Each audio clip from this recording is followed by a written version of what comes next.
Hello, and welcome to I Hate Talking, a podcast about talking, including etymology, frustrating topics, current events, and other random subjects. I'm Adam.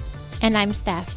We are married, and we invite you into these discussions with us as we talk about the good and the bad of talking. We hope you enjoy today's episode.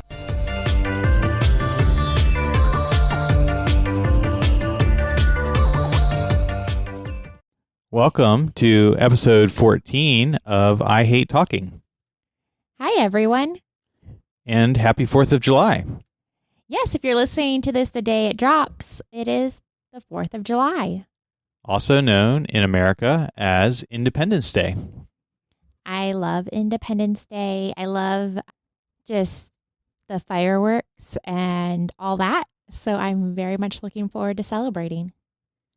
Indeed, and this, for those that may be listening overseas, is the day, one day out of the year, that America, or the United States of America, celebrates its independence, as it has declared its independence from the English back in July of 1776 on this 4th day of the month. Mm-hmm. So that does bring us to a word or phrase of the episode, and our word or phrase of the episode is autarky. Autarky. Autarky. Yes, this is one that we were ourselves not familiar with, and as you can even hear us maybe a bit stumbling over even the pronunciation, and it actually is a word that I don't know if I've ever seen in print before or ever heard. So we'll actually give the spelling of it in this particular instance because it is so far removed from anything that we've encountered. So the spelling on this, autarky, is Autarky. Awesome. And this particular word is the characteristic of being self-sufficient. And it is usually applied to societies, communities, states, and their economic systems. So it is a bit different than a political system, whereas this word is describing more the self-sufficiency of a group of people. Can you use it independently too, as for one person, or is it usually in a group setting? So it is sometimes used to describe a person, and that would be something that is, in this usage, attributed to something in the vein of stoicism, where that person is neither unaffected by the scenarios or situations that they find themselves in, but also is sufficient in and of themselves to be able to endure those particular things that they are dealing with. Do you know where it comes from? Is it from the Greek or? So this does have Greek roots, and it is from a word that means self or self-sufficient. It does actually even mention some things in terms of the Stoics using this particular word. The other thing that it does relate to in terms of more of a political system is autocracy. So that is actually a bit different in terms of the word and its definition, where an autocrat is going to be someone that has uncontrolled or unlimited authority over others. So whereas the autarky is more dealing with a single individual or the group in terms of their own self-sufficiency, the autocracy will be more in terms of how a person or government impacts others. So the direction of control or the direction of how things flow is quite different between those two words. Okay, can you say that one more time, the difference? Because it sounds very similar. It does sound very similar. So autocracy, the political system, or if you have a person that is serving as an autocrat, they are a government or person, respectively, that has uncontrolled or unlimited authority over others. Okay. So another way of saying this would be an absolute monarch, and in fact, maybe even the King of England. Okay. And then the other side of the coin, as it were, is autocracy, which is, again, describing more of a ideology or an economic approach, or even a description of an individual as being self-sufficient. They are not exacting control on others. They are simply being able to subsist on their own. Awesome. Thanks for that. So as we were doing some research for this particular episode and trying to find some words or phrases for this particular July 4th episode, we also encountered a glossary of Revolutionary War terms that has, I believe, nearly 100 different terms. And as we're reading through this, it is interesting to note of just how many different words describe either the weapons of warfare or just the particular things that are built for warfare.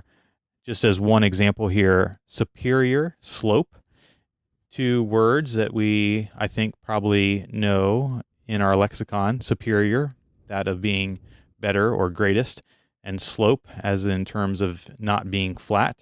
But when you use these things together in terms of superior slope, as it relates to the battlefield, it is actually the slope between the banquet and the exterior crest of a fortification, which likewise then have their own definition within this particular glossary. So we'll put this glossary in the show notes if anyone is interested in learning more about this. I would say probably 70 to 80% of these particular terms are in relation to either weapons or fortifications and their exact description. And the other part of the glossary is describing the political leanings and some of the things that were going on from the political side of things. Cool. So that brings us to some of the things that we will talk about in this episode in terms of what is the United States and some of the things that perhaps we think about it or love about it or even hate about it. Okay. Right before, just a real quick tangent side note, over a decade ago now, you were working at the time in British Columbia, and I came to visit you once, and we met this nice couple. We went to lunch with them, and they were explaining how in Canada, they are still under English rule. And obviously Queen Elizabeth was still alive back then. And they were talking about how much they love her and they love the British monarch. And it was several minutes of them talking about their love for England and how they were so glad Canada was part of England. And then they turned and they said, actually, we don't even know how you guys separated from England. And we're like, oh, that's awkward and uncomfortable conversation. Indeed, yes. It was by no means a peaceful resolution in terms of exactly how that transpired. In America, our conversation with them was peaceful. Yes, our conversation was peaceful. I think we stumbled a little bit like, oh, well, I think there was like a little bit of a war, like totally minimized it. But exactly, yes. I was referring definitely to the 1770s in terms of the non-peaceful goings on. Our conversation, our lunch with them was peaceful, and we left peacefully. Indeed. So anyways, your question was, what do we love or hate about America? You can go first. So I read an interesting quote the other day, and it said something to the effect of, if the United States knew of the atrocities committed by the United States would invade the United States to free the United States from the tyranny of the United States.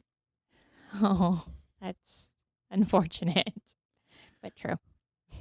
So there is a hint of truth to that, because I think in some form or fashion, as of late in these modern days, the United States has come to be the global police officer in terms of trying to regulate the global political realm in terms of doing things in what many would consider the best interests of humanity, but others may consider the best interest of the United States. Mm-hmm. Yeah, I mean, there's a whole bunch with that, but I do think something that I personally do love about America is that as a whole, people seem to care, but there definitely can be some overreach there. And when I tried to use some large search engines to try to find the source of this particular quote, it was interesting that I could not actually find this. And instead, that a number of these search engines took me to the United States Department of State on things that they are doing within the global theater, as well as some of the remarks made by our current president, Joe Biden, as well as some interesting resources in terms of the American war machine and how there was, to quote the subtitle of one of the books that came up, how a nation conquered the world but failed its people. Mm. I think that's sad, but that can be used even with so many people, right? Like famous people, even like on a much smaller scale. These famous people that possibly do have a lot of success in life and in their career, but then their home life is a wreck, or things like that. That's a cop out to say you can't be good at everything. So if you're really, really great at your job, you might not have the closest relationship at home. So likewise, if you're really, really good at whatever America does, and then or overseas, and then here our people are struggling. Yes, I think that that is perhaps some of the context that one may hear when we are talking about how the United States does things in the global political system, where they are perhaps giving aid to other countries but neglecting their own civilians. Is that what you're referring to? Yes. And I think that is something that is in some of the national commentary in terms of how the United States and its people treat its veterans or the homeless or those that are struggling with particular things from a societal or economic perspective while we are sending money overseas.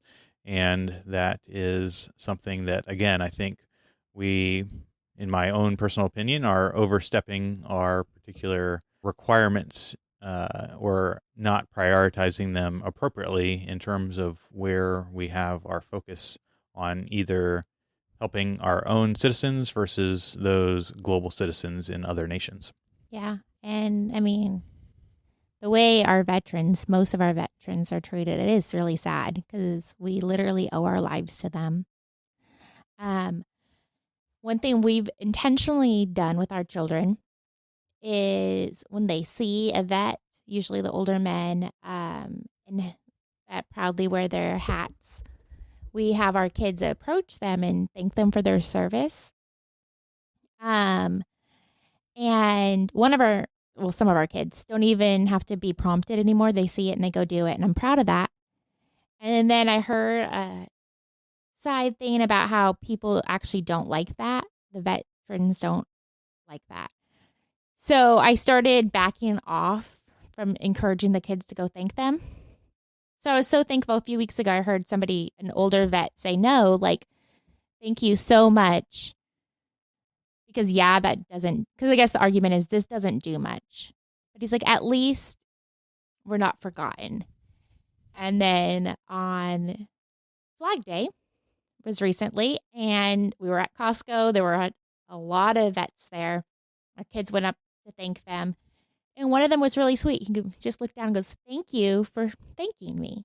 And it was just very simple. And I was like, okay, we're going to keep doing it. And hopefully, it's the right thing to do. I'm not sure. But that's the least we can do for people who have sacrificed for us to sit here right now. Indeed, and I think perhaps that maybe some people do appreciate the recognition and that someone does recognize that value and is thanking them. And perhaps the other side, where there is a negative response, is that they do not want to be reminded of the horrors of war. And because they are being reminded that they are a veteran and had to partake in those things, that brings up some negative memories when they are being thanked, nonetheless with good intentions. Right. So maybe just for my comfort level, I can assume that we can thank a vet if he's wearing the hat, because they wouldn't have, if they're really bothered by their memories of war, they probably wouldn't be wearing the hat out at Costco, right? I don't know. I am not personally one. I do know that some of my relatives would still wear those things in public, not necessarily to desire recognition nor to even desire being interacted with, but so that they would be seen by other veterans and they would have that kinship and Okay. brotherhood More like a between them. solidarity. Exactly. Okay. So, switching gears here a bit, one of the other things that was in my mind for this particular episode, since we are talking about the Declaration of Independence and whether that is occurring peacefully or not peacefully, is just part of those things that have been conflicts in the past. And one of the things that was used as an example in some teachings that we listened to recently was the phrase 9/11. So when you hear the phrase 9/11, what comes to your mind?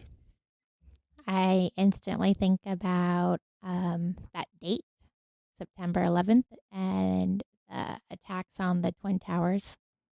Indeed. And the actual example that this was used for was in terms of context. And that if somebody said the word or phrase 9/11, that would call into that particular audience's remembrance that exact event and that exact scenario. And that if you use this phrase later in history, that it may not have the exact context that it does for the modern audience.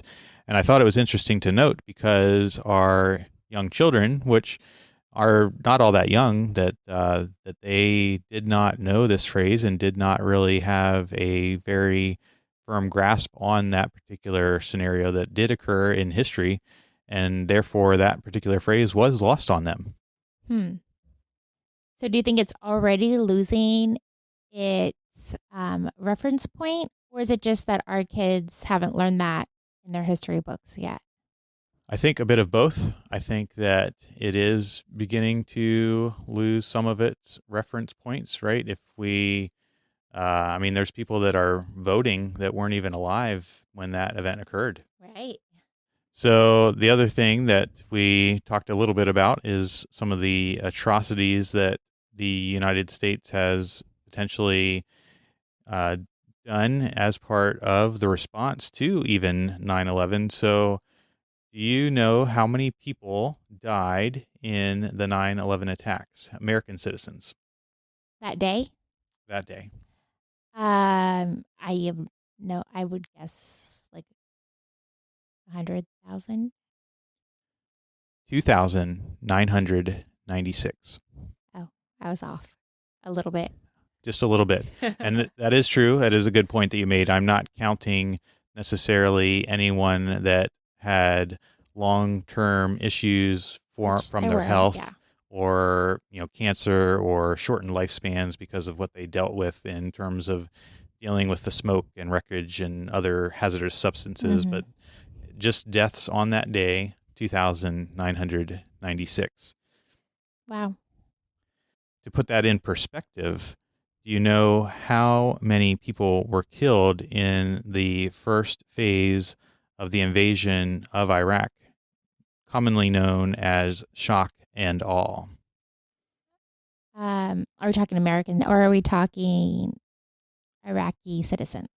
So this is Iraqi citizens, those that are non-combatants. I think this number is going to make me sad.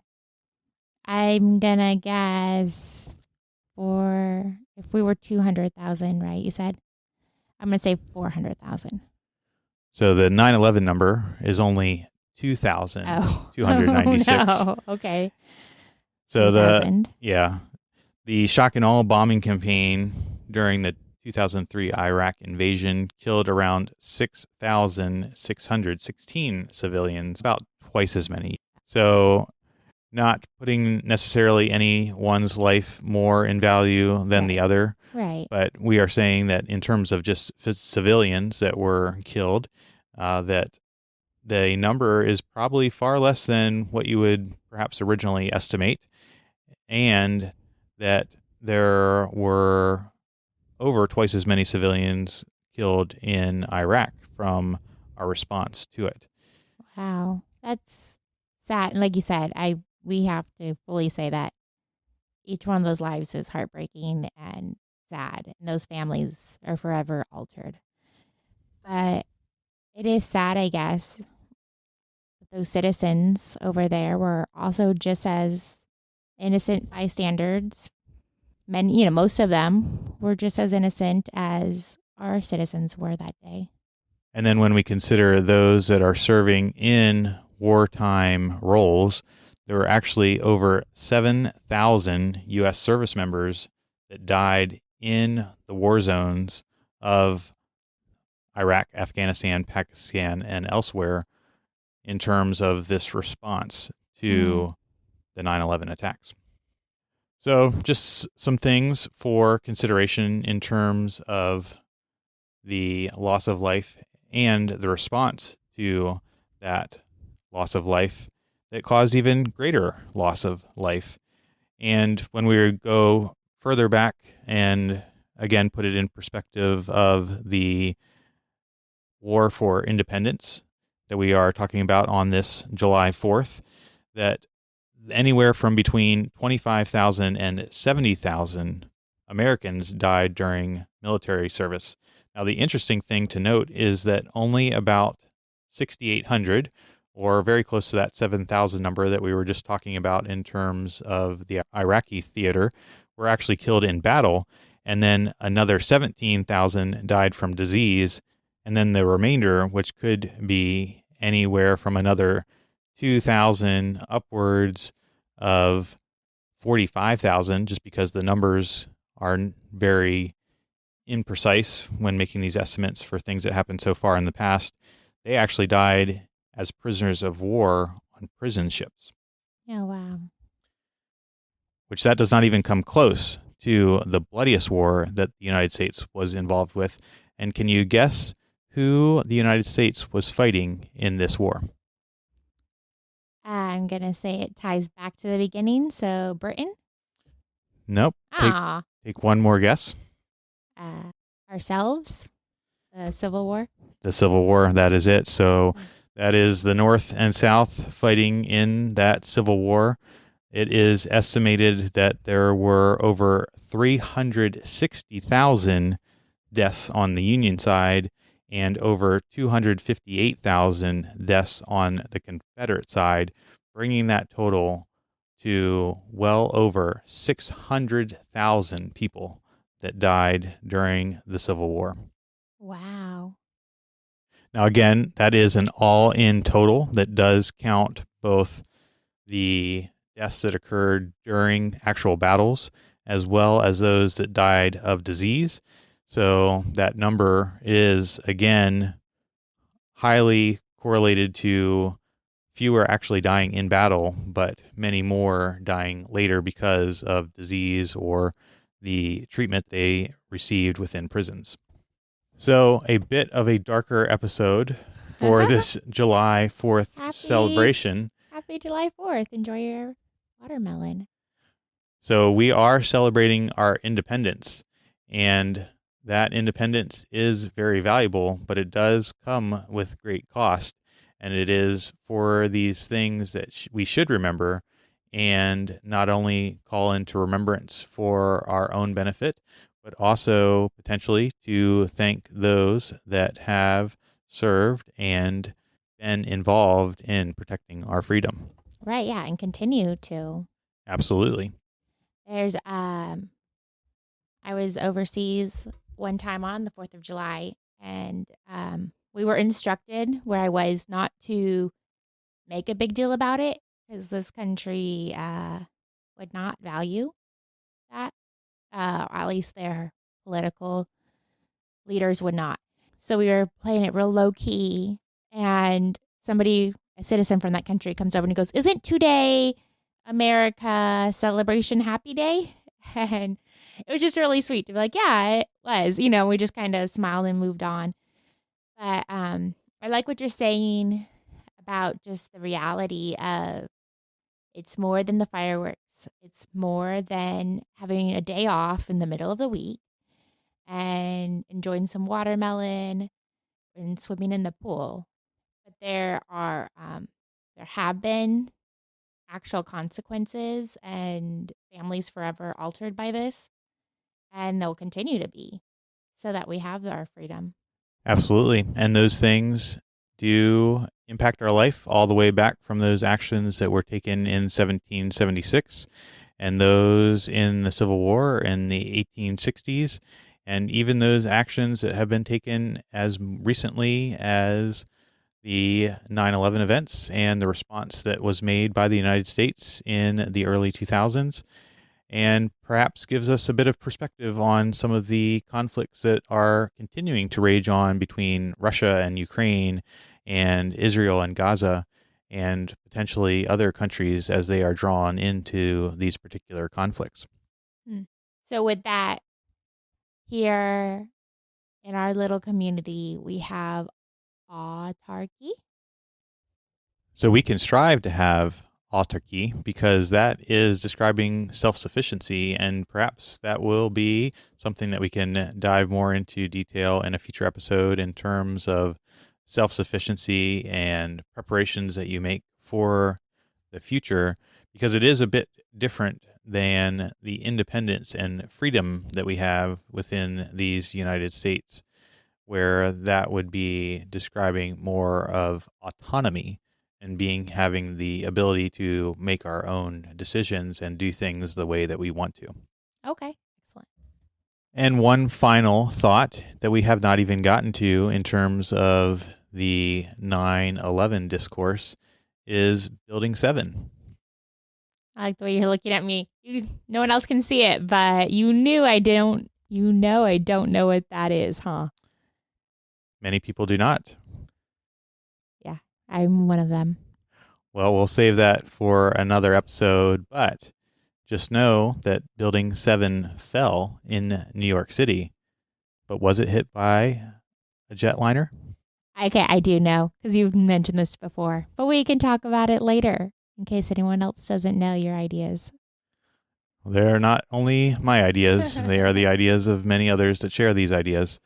So, as you are enjoying your 4th of July celebrations this day and this evening, or perhaps if you're listening to this later, still nonetheless may be some things that are prompting discussions for those that you are socializing with over this day or this holiday week. And remember, from your friends at I Hate Talking, that it is only through talking that we begin the journey to understanding.